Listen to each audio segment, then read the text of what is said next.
So that took me about just over 20 minutes to get that straight. It's not perfect, I gotta finesse it. But since I got this end hot, I'm gonna stick it back in the fire and I'm gonna draw it down to an octagon.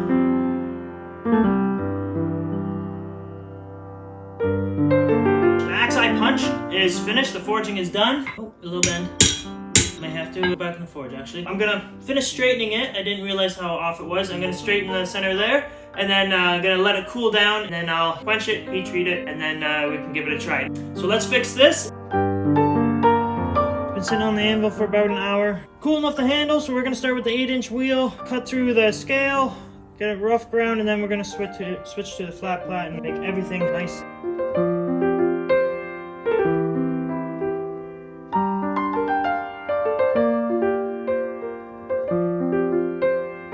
Got it ground all to shape. I'm gonna stick it in the forge, heat the tip up and harden it, and then we're gonna let the temper colors run back up to the top, to the tip, until we get a nice straw color.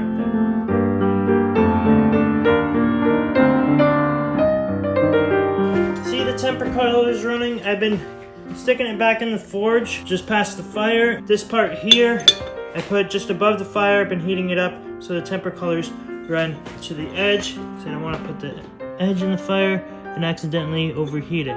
So you can see the straw right about there. I want that straw right at the tip.